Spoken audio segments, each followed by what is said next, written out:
La historia del petróleo es llena de acción, suspenso, intriga, traiciones, engaños, dobles juegos, sinvergüenzas, piratas, aventureros. Es una de las historias más turbias. Todo lo que esta sustancia lo toca, lo enturbia. Esta sustancia es durante la era de la sociedad industrial y mientras ella siga vigente. La desgracia, la fortuna, la tragedia, la razón de los pueblos árabes, porque ellos son del petróleo del mundo. Entonces, que mueva a la sociedad industrial, el destino de ellos está marcado por esa sustancia que emana del suelo de una manera tan de Zoroastro, porque se hablaba de los fuegos sagrados que ardían en la tierra sin que nadie los encendiera. Los antiguos pueblos de la Persia sentían Arimán. Arimán se había tornado en contra de su padre, el orgullo lo había envanecido y había entrado en abierta rebeldía. Zoroastro, también llamado Zaratustra, va a estar a favor de su padre y uno y otro van a representar el bien y el mal. La lucha entre el bien y el mal no va a terminar nunca. En algún momento, Arimán fue derrotado por Zoroastro y encerrado en las montañas de Terán. Pero Arimán va a salir algún día del encierro, se va a enfrentar con Zoroastro, y ese será el día del juicio final, y las almas serán juzgadas por su actuación en esta vida, y su salvación y su eternidad dependerá de ese juicio final, y habrá cielos y habrá infiernos para quienes se hayan portado de acuerdo con lo que haya sido su fe en la vida. ¿Les suena? Esto es mazdeísmo, y va a pasar casi intacto al mundo cristiano en la concepción, digamos, de lo que es la salvación y la lucha del bien y el mal. Dicen que Jesús estuvo por allá donde los persas en esos años en que no supimos de él, pero el asunto es que del mazdeísmo vienen raíces bien importantes. Ellos adoraban los fuegos sagrados que ardían en la tierra sin que nadie los prendiera, porque esos salen así, brotan allá. Eso no hay que buscarlos, simplemente están ahí, puestos sobre el petróleo. Entonces, se habla en la Biblia del arca de Noé, y se le dice a Noé que va a revestir el arca de una sustancia impermeabilizante y aislante, que es la que le va a permitir que el arca no se llene de agua, porque el arca es de madera. Entonces usted póngase a hacer el arca de madera y póngala a navegar en el diluvio y verá cómo eso se le llene goteras. Entonces eso hay que impermeabilizarlo de alguna manera para que dentro estén protegidos Noé y todos los animales y su esposa.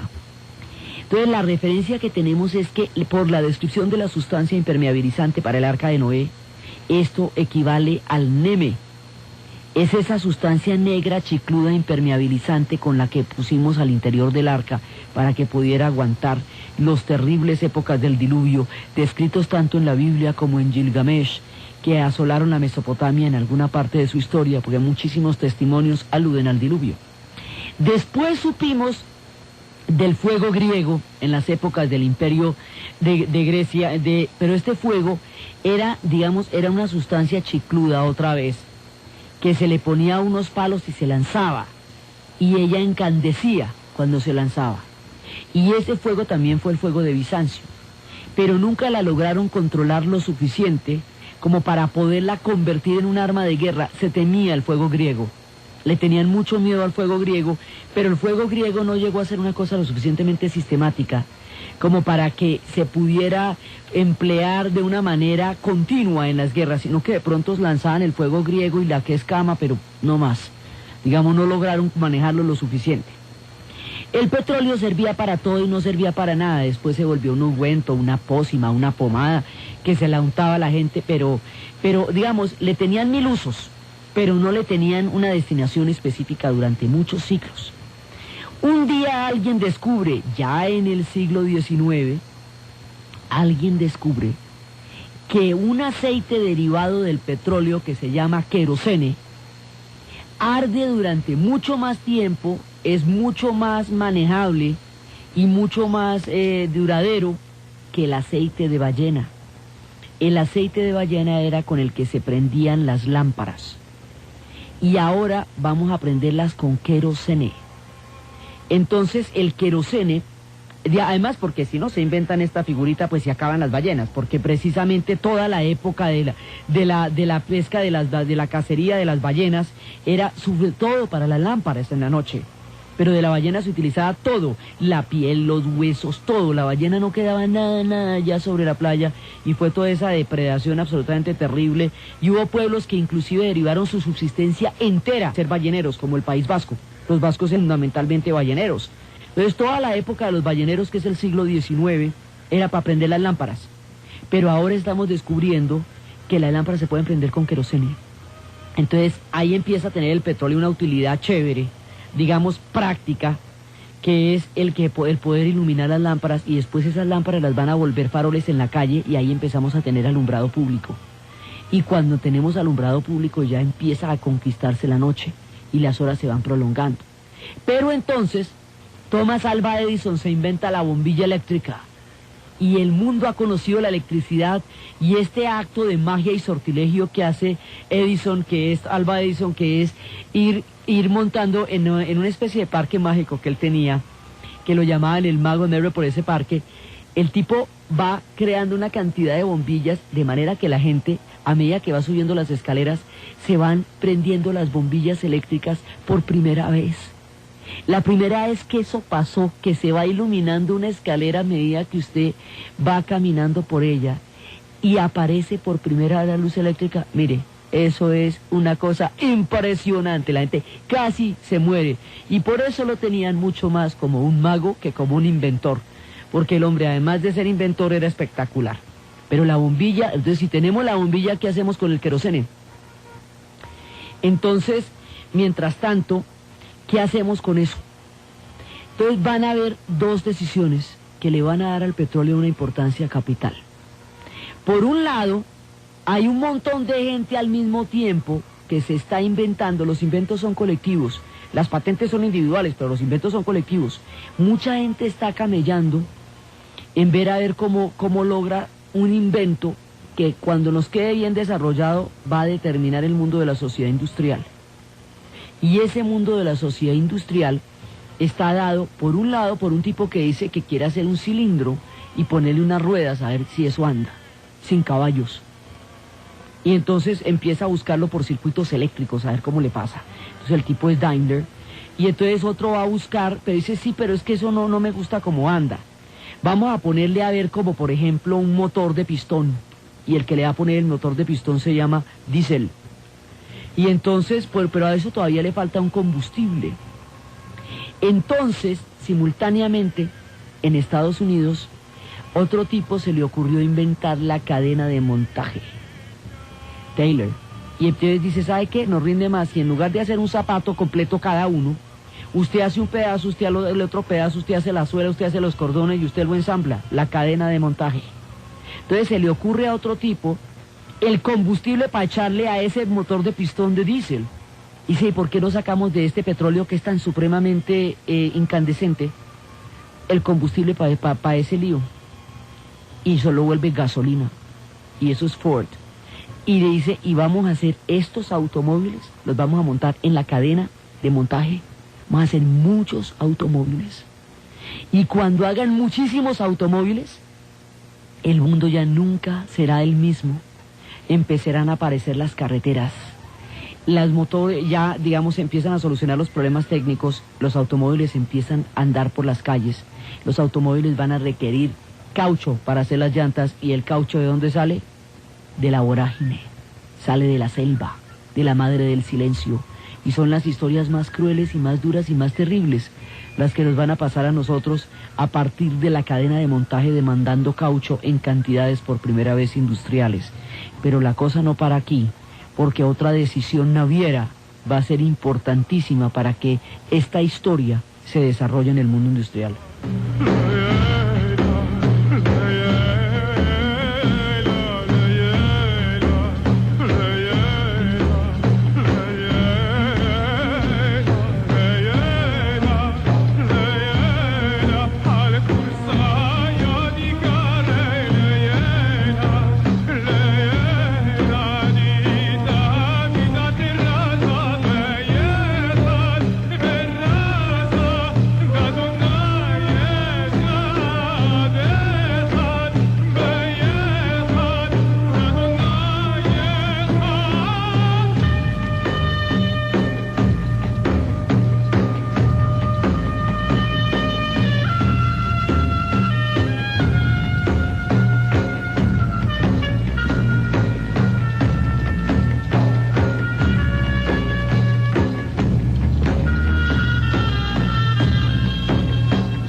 cosas que están empezando a suceder.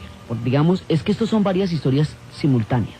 Hay decisiones navieras, hay decisiones de automóviles, pero antes de eso, esta sustancia empieza a tener utilización en el automóvil y empieza a tener utilización primero en las lámparas y luego en el automóvil. Y cuando nombran a Churchill, primer Lord del Almirantazgo, el tipo toma la decisión de la vida, hacer el tránsito de los barcos de carbón a los barcos de petróleo. Y le dicen, bueno, pero ¿y usted para qué va a hacer eso? Si Inglaterra tiene todo el carbón que quiera, Escocia tiene todo el carbón y la cultura del carbón le ha dado a Escocia su identidad como la cultura del café al eje cafetero, en cambio petróleo no tenemos. ¿Usted cómo va a hacer una jugada de esa? Dice, no, es que no tenemos, pero vamos a tener. Pero verá, yo le digo, como eso yo me voy a inventar esa figurita. Y en el momento en que lo apoyan y se hace la gran decisión, Inglaterra va a hacer el cambio naval de su gigantesca armada, siendo ella la dueña del mundo en ese momento, a los barcos de petróleo. Y ahí van a necesitar el petróleo del Medio Oriente. Pero antes de que lleguemos allá, la cosa empezó en un pueblo pequeñito, Titusville, Pensilvania, lejos, muy lejos queda Titusville. En Titusville, un hombre llamado Drake empezó a ver que brotaba el petróleo de la tierra y que eso estaba como en el subsuelo. Entonces dice, bueno, ¿y si yo me invento la manera de sacar ese petróleo de ahí? ¿No será que se puede hacer algo chévere con eso? Yo voy a meterle un tubo y vamos a bombear. Entonces le meto un tubo y bombeo, y eso me va saliendo petróleo, porque si emana de la tierra, eso debe estar a gran profundidad.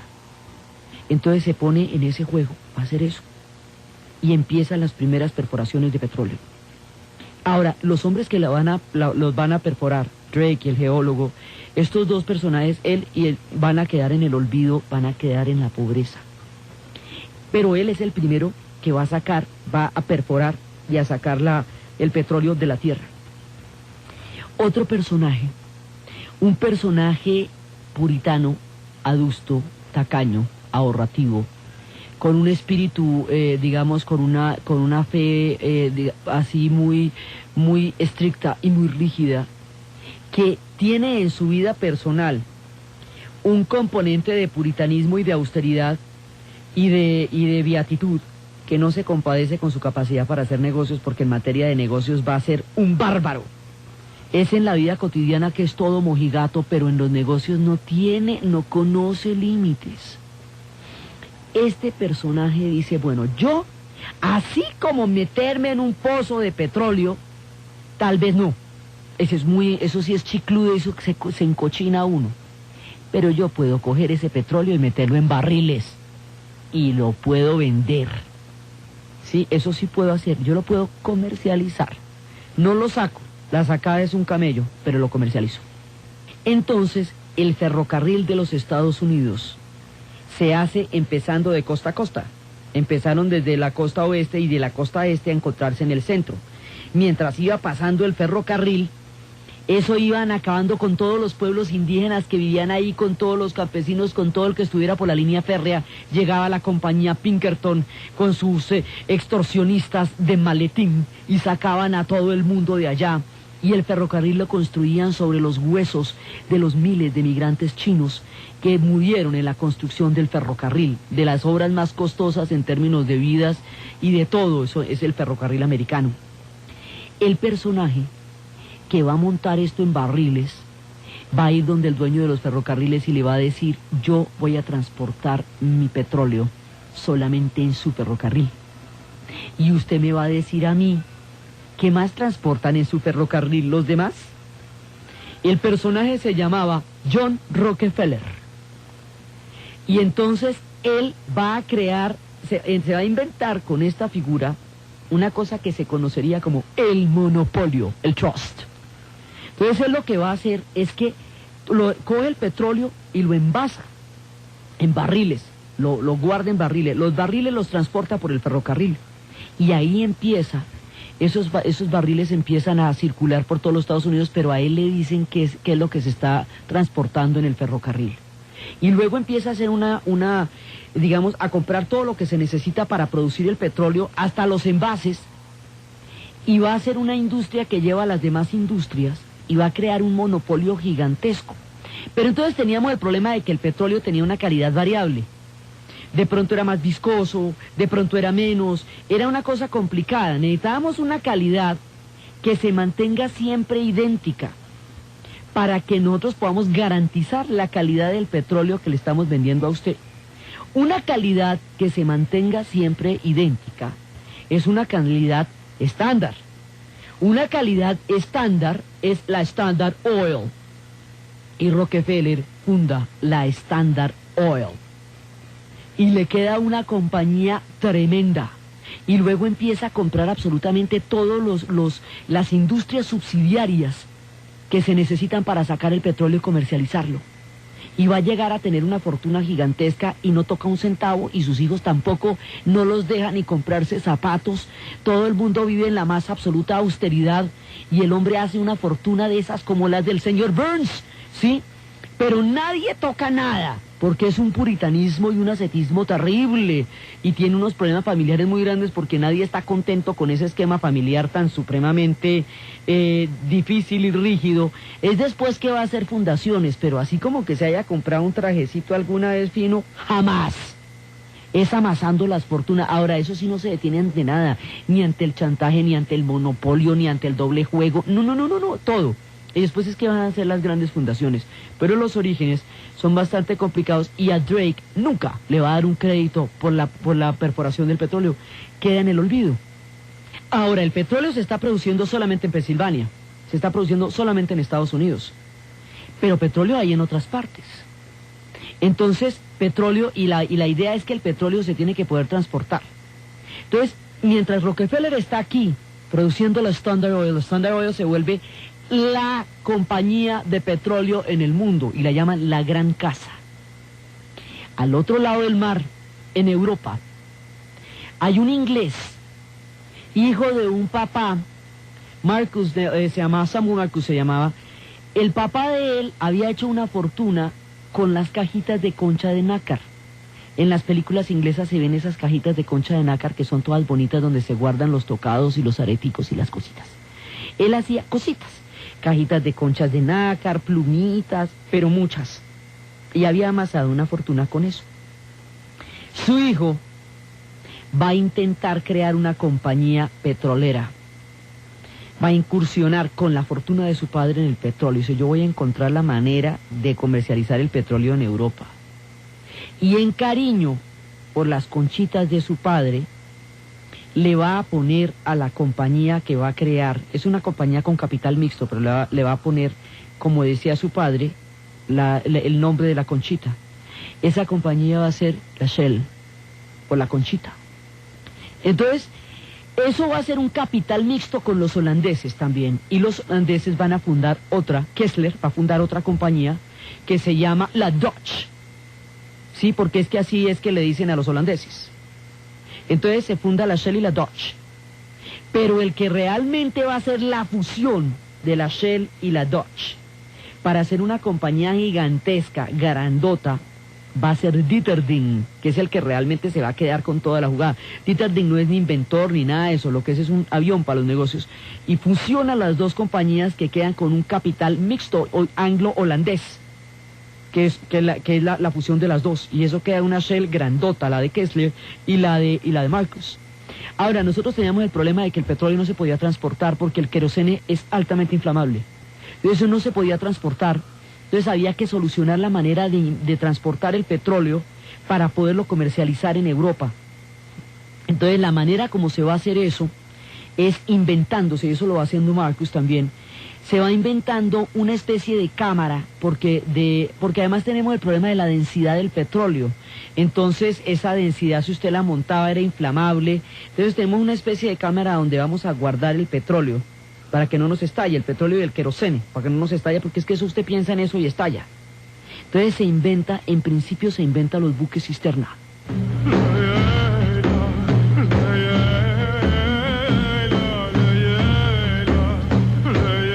Vamos a un corte comercial en la historia del mundo y ya es un invento demasiado rudimentario en ese momento, porque simplemente un tanquecito, como una compuerta que usted tiene dentro del barco donde va a guardar el petróleo para que no se riegue, es decir, para no transportarlo en bidones. Porque es que imagínese que un incendio en un barco no hay manera, eso no lo conjura nadie. Entonces, para no transportarlo en bidones, porque es imposible, lo vamos a transportar en un tanquecito. Pero eso es tan peligroso que ningún marinero se monta en un barco que transporte eso. Entonces, la solución para hacer el primer experimento de transporte de petróleo a ultramar, de Estados Unidos a Europa, en un barco que tenga, en un buque cisterna, es que van a coger a los marineros que estaban en el puerto, a los que estaban completamente borrachos, caídos, tirados en el piso, que no sabían de dónde eran vecinos. Los cogieron así a grandotes como son, los echaron en el barco, y cuando los tipos se despiertan, en el guayabo más pavoroso, están en ultramar, en un buque cisterna. Y la carga es petróleo y querosene, que es lo que más le da miedo a los marinos en el mundo. Y ese fue el primer viaje del buque cisterna. Pero no podemos sistematizar la borrachera de los marineros para transportarlos en los buques cisternas, porque además ya se la saben, ya la segunda vez no se emborrachan tanto como para que en ultramar les coja el guayabo en un buque cisterna. Entonces, lo que hace Marcus es prometer sistematizar eso y técnicamente mejorar el recurso para que sea mucho más seguro, para que se puedan empezar a transportar los barcos. Entonces, aquí es que se hace la conexión que permite que ese petróleo que salió de Estados Unidos pueda llegar a Europa, y estas dos, que son la Dodge y la Shell, son las que van a comercializar ese petróleo en Europa. Pero mientras tanto, las fuentes de petróleo están por un lado en Estados Unidos, pero es que también están en el otro lado. En el país que hoy se llama Azerbaiyán, tiene una capital que se llama Bakú, y en Bakú hay petróleo en grandes cantidades. Entonces ahí viene otro personaje, que es el que nos va a aparecer acá, que es un personaje, un sinvergüenza impresionante, porque lo que es un especulador, y a punta de bluff logra las concesiones del petróleo del Medio Oriente.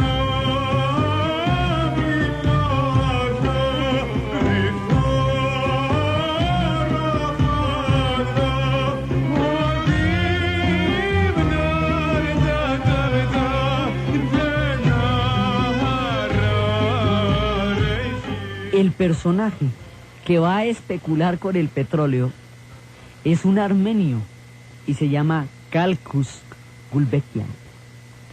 Los armenios son un pueblo sufridísimo porque los armenios han sido repartidos entre el imperio ruso y el imperio turco otomano a lo largo de los siglos, y cada cual se ha mordisqueado un pedazo de la tierra de Armenia, y en una de esas, a comienzos del siglo XX, los armenios van a ser asesinados, más de 1 millón de armenios van a ser asesinados por los turcos, tratando de impedir la independencia del pueblo armenio. Hoy por hoy es una república. Armenia es una de las ex repúblicas soviéticas de las transcaucásicas, que eran Georgia, Armenia y Azerbaiyán. Azerbaiyán es lo que tiene como capital Bakú, y Armenia es la otra, y Georgia es la otra. De esas matanzas logró escapar de chiquito Gulbenkian, y le quedó una fijación de la traición y de la muerte, la cosa más impresionante, y el tipo no confiaba en nadie, pero ni en su mamá. Era el tipo más desconfiado del mundo, y era un genio para los cálculos. Entonces, además aquí se mezclan personajes, porque a la austeridad de Rockefeller le contrasta los sibaritas de Dieterding. Dieterding era un tipo buena vida, y Gulbenkian también. Entonces Gulbenkian alguna vez estuvo por allá por Mesopotamia y vio un pocito de petróleo, lo vio, ahí cerquita. Él se levanta una carta de un sultán otomano, en la cual dice que él tiene permiso para explorar el petróleo de la Mesopotamia, sin saber todavía si había petróleo en Mesopotamia, a puro mercado de futuros, de puro especulador. Y la cartica era una carta bastante vaga, que decía que hasta así se podía mirar. ¿Puedo mirar por allá? Pues hasta así. Él había estado en Bakú una vez, pero no más. Porque es que los otros hablan de lugares de todas maneras de cosas que conocen. Lo que es un especulador. Y entonces, con la cartica se va a negociar con las grandes compañías petroleras y dice: a ver, Dieterding, ¿y si nos asociamos los dos para explorar el petróleo del Medio Oriente? Y le dice, ¿hay petróleo en el Medio Oriente? Y dice, cantidades. Y sí, sí. Y el tipo no tenía ni idea. Estaba blofeando, era pura caña. Y resulta que todo el petróleo del mundo está en el Medio Oriente. Digamos, fue un cañazo a ver si le cogían la caña y negociaban con él. Y le cogieron la caña y negociaron con él. Y sí había petróleo en el Medio Oriente. Esa, mejor dicho, él fue el primer sorprendido cuando vio que todos esos pozos eran tan grandes. Dijo, uy. Entonces, porque él ni había ido allá siquiera, él era armenio. Entonces empieza a negociar, a asociarse con Duterding, que es el que ha hecho la fusión entre la Dutch y la Shell. Y entonces la historia nuestra se desplaza hacia Bakú. Y ahí nos va llegando al Medio Oriente, porque es que aquí es donde se empieza a repartir el petróleo de la Mesopotamia. Por otro lado, Churchill no va a tomar una decisión de semejante envergadura sin tener la sartén por el mango. No es de los británicos meterse en ninguna cosa donde no tengan la clara seguridad de que van a ganar. Entonces, ¿cómo va a hacer eso? Lord Darcy Knox va donde un jeque persa.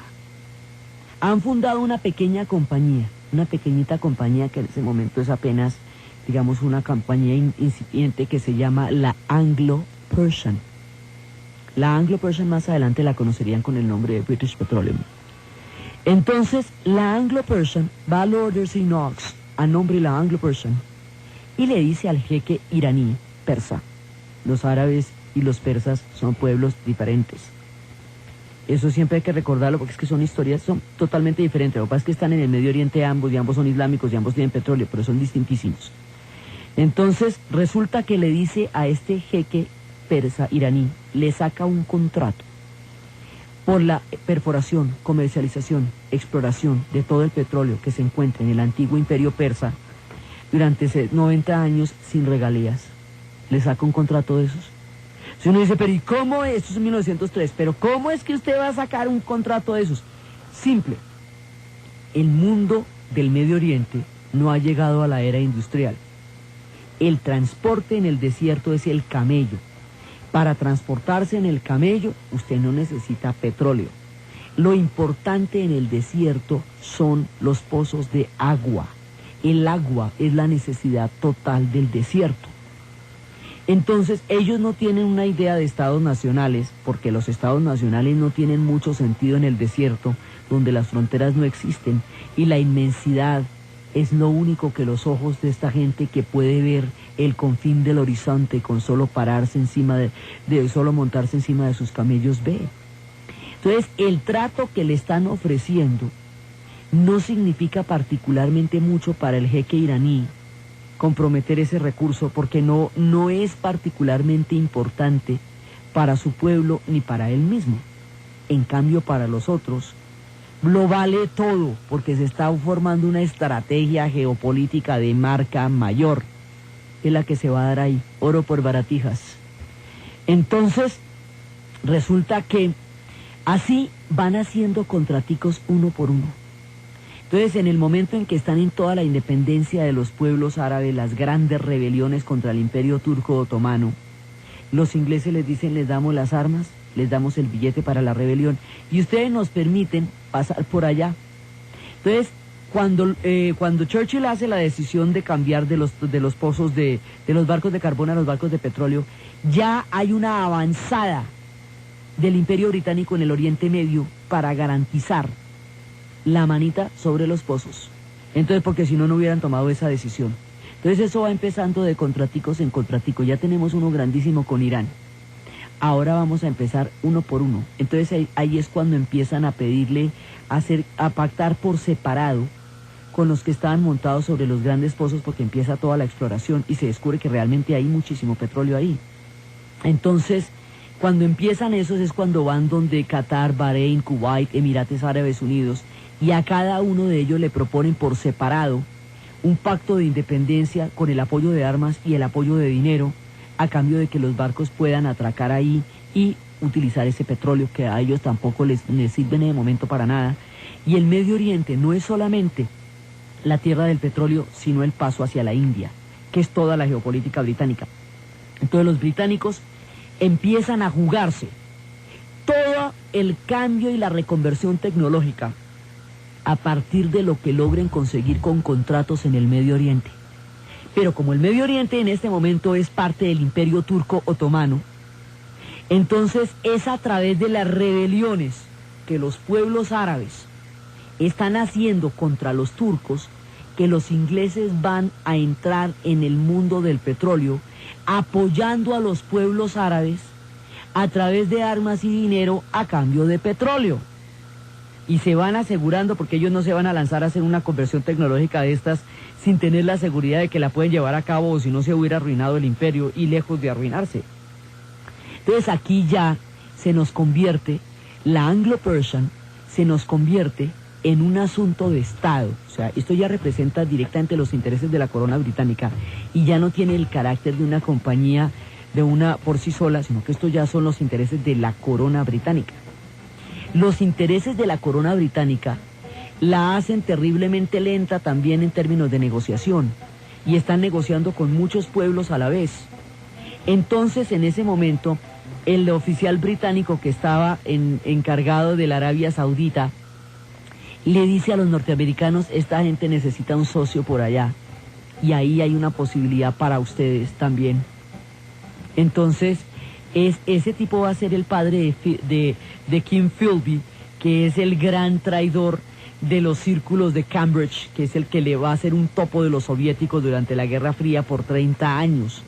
Ese papá le dice a los norteamericanos: vea, aquí hay una papayita, es importante que ustedes entren acá. Entonces los norteamericanos hacen presencia en la zona con la Arabia Saudita. Entonces las compañías, porque la Standard al principio era la gran casa, luego la Shell y la Dutch le montan la competencia, porque Detering lo que hace es montarle la competencia a Rockefeller, y después Rockefeller va a enfrentar la ley antimonopolios, que es la que le va a fragmentar las empresas. Y entonces ahí empieza, digamos, una pugna feroz por las compañías. Entonces, por un lado está la Standard Oil, por otro lado está la Shell, y por el otro lado está la Anglo-Persian. Y esas tres compañías están en la jugada, y cada una representa los intereses de un país o de un imperio. Entonces, la Anglo-Persian se demora en tomar las decisiones porque eso tiene que consultar con la corona británica. La Standard no. Entonces, cuando llega la Standard logra pactar con la Arabia Saudita y logra tener acceso a los yacimientos de la Arabia Saudita de una. Y ya hay presencia de la Standard Oil en la zona.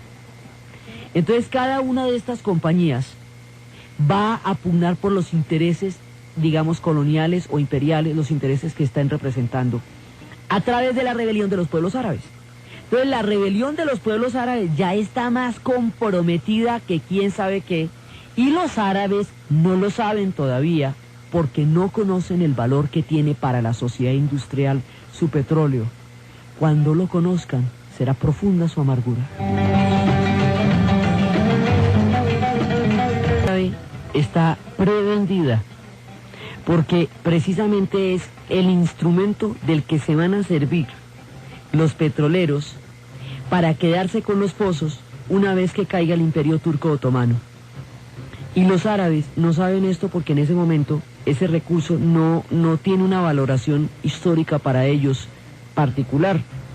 Pero en Occidente se ha dado la revolución industrial, y la revolución industrial va a demandar petróleo en grandes cantidades, lo que asegura que el petróleo sea el eje de la sociedad industrial. Es el automóvil hecho en cadena de montaje, como la hace Ford, y la decisión del primer lord del almirantazgo de Churchill de cambiar los buques de carbón a los buques de petróleo.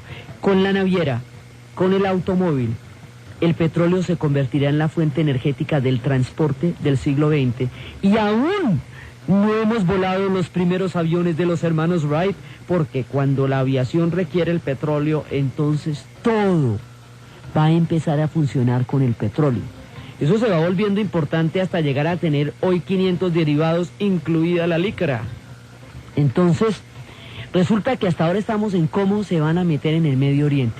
Se meten en el Medio Oriente apoyando la rebelión de los árabes contra los turcos. Finalmente, el Imperio Turco Otomano cae. Ya están comprometidos Qatar, Bahrein, Kuwait, ya está comprometida la Arabia Saudita, digamos, ya los pozos principales están negociados. Ya está, digamos, a través de las armas y el dinero y todo, ya está negociado los pozos como son. y el Imperio Turco Otomano cae. Cae por la rebelión de los árabes, cae por la rebelión de los jóvenes turcos, que son los que van a modernizar el país y a convertirlo en un país europeo del siglo XX y no en un viejo imperio que en el siglo XIX se le conocía como el anciano enfermo de Europa. Y porque además lo meten en una guerra mundial y eso sí, ya tampoco no. Entonces cae el Imperio Turco Otomano porque es que hace agua por todas partes, todo el mundo empieza a mover esa barca y a ponerle chuzos para que se entre el agua hasta que se hunde. Cuando se está hundiendo el Imperio Turco Otomano y se lo están repartiendo entre las multinacionales del petróleo, en ese momento aparece Gulbenkian, una vez más, armenio él, y dicen, bueno, está bien, pero ¿cuáles son los límites del Imperio Turco Otomano? Entonces el hombre dice, yo me lo sé, déjeme a mí porque yo me lo sé porque no ve que yo soy armenio, es decir, yo soy parte del Imperio Turco Otomano.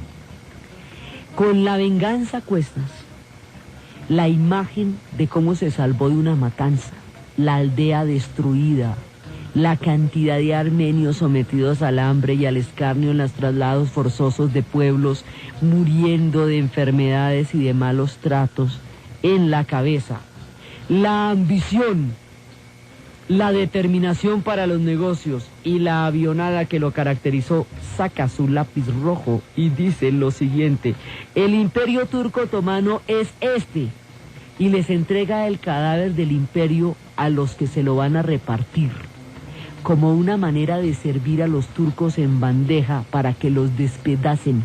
Esa es su venganza. Sentadito en la mesa donde tocaba, dijo, de lo que saquen de ahí, me dan el 5%. El 5% de todo el petróleo del Medio Oriente. El 5% de los pozos de Irán, de Irak, de Kuwait, desde Bakú hasta allá. Eso es el billete de la vida. Esta es una de las fortunas más grandes de todo el siglo XX. Eso haría que a este hombre lo conocieran como el hombre del 5%. Este tipo, con un papelito del sultán, inventándose una cosa que no sabía si existía, logró quedarse con la mayor tajada a nivel individual. Él tenía una compañita ficticia que era puro papel, que se llamaba la Turkish Petroleum, el petróleo turco, pero eso no existía, eran puros papelitos. Él tenía su compañía de papel. Entonces se sentaba, porque uno dice, ¿por qué van a sentar a este tipo entre las petroleras? ¿A cuenta de qué? Pues porque él tenía su papelito de compañía, la compañía era pura carreta, pero él tenía su papelito de compañía.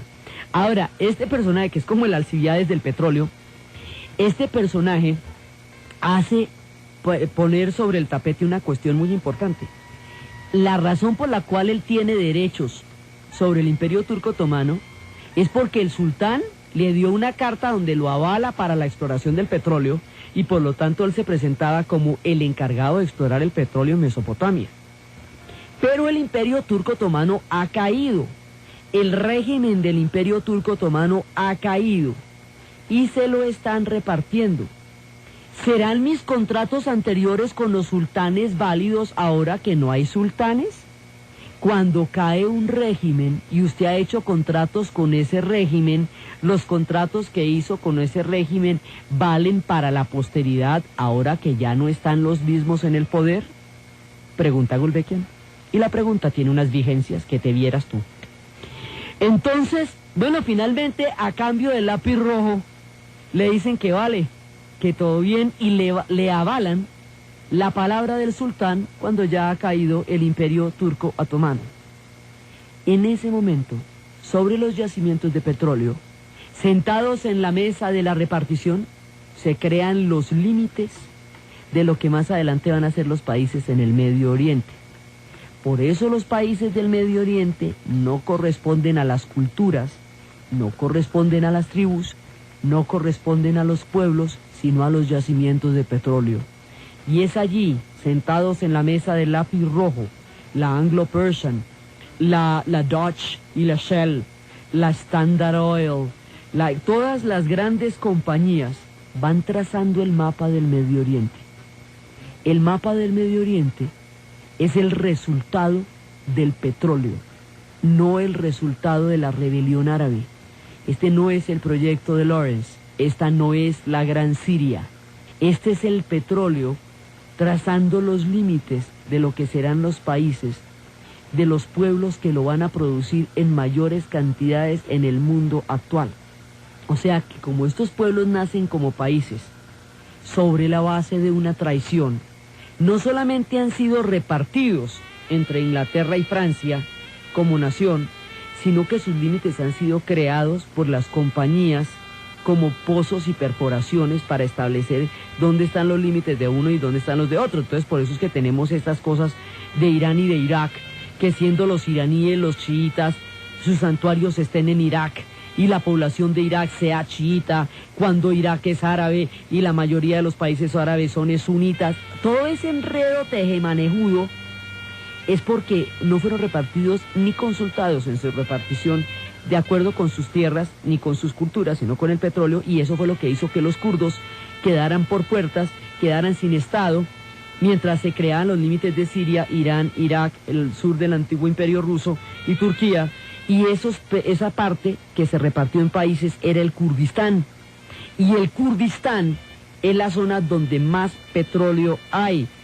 Así, el gran juego, toda la geopolítica entre Rusia e Inglaterra, el petróleo como motor e hilo conductor de toda la historia, la disolución del imperio turco otomano y su repartición dentro del juego de las grandes potencias, van a determinar un destino común para todo el Medio Oriente. Entonces, si bien la historia de Persia es tan particular y tiene tantas diferencias, la geopolítica, el petróleo y el colonialismo la van a igualar con la de los árabes, porque ella se va a volver una especie de semicolonia, como estábamos viendo la vez pasada, estaba intervenida ya de una manera muy importante en su propia autonomía nacional. Entonces, de aquí para adelante, ellos van a estar movidos por todos los hilos de las grandes potencias y van a crearse todos los conflictos de la era moderna. Después vamos a ver incluido el conflicto árabe-israelí, el conflicto kurdo, todo, y la futura guerra Irán-Irak, todo va a salir de estas reparticiones del petróleo. Entonces, este recorrido nos lleva a ver contra quién se estaba enfrentando Irán. Irán se enfrenta contra un enemigo gigantesco y ellos están debilitados y divididos cuando las potencias se hicieron tan fuertes y el petróleo determinó la suerte de la sociedad industrial. Por eso su destino en el siglo XX estaba jugado de antemano, antes de que empezara el siglo. Y la dinastía Kashgar no ayudó a que esto fuera mejor, y la Pahlavi tampoco lo va a hacer. Entonces, el papel interno que cumple la dinastía Kashgar en su final, y la Pahlavi ya en todo el proceso, y la manera como Irán se va a comportar en medio de estas amenazas tan grandes, metida en el ojo del huracán de la geopolítica y con la llave del petróleo encima como una maldición. Los mismos iraníes dicen que ellos quisieran que se acabara el petróleo porque es mucho más la cantidad de males que les ha producido que el bienestar, porque han sufrido mucho por eso y todavía lo hacen. Entonces, la manera como todos estos elementos ajenos a la historia de Irán la van a determinar y la van a convertir en una parte de todo este gigantesco ajedrez geopolítico de finales del siglo XIX y comienzos del siglo XX, es lo que vamos a ver en nuestro siguiente programa, ya metidos en los pies de Irán, después de haber recorrido toda la historia del petróleo, más como una gigantesca amenaza que como una ventaja de la naturaleza de aquellos pueblos de Zoroastro, donde los fuegos ardían en la tierra sin que nadie los perdiera, sin que nadie los prendiera. Entonces, desde los espacios de la geopolítica del petróleo, de las cadenas de montaje, de los fuegos de la tierra, del destino de Irán, de la suerte del Medio Oriente, del origen de los actuales conflictos, alrededor de la sustancia viscosa que hemos invitado a nuestro programa y que va a ser la que en últimas determine el destino de Irán, en la narración de Ana Uribe, en la producción Jessy Rodríguez, y para ustedes, feliz fin de semana.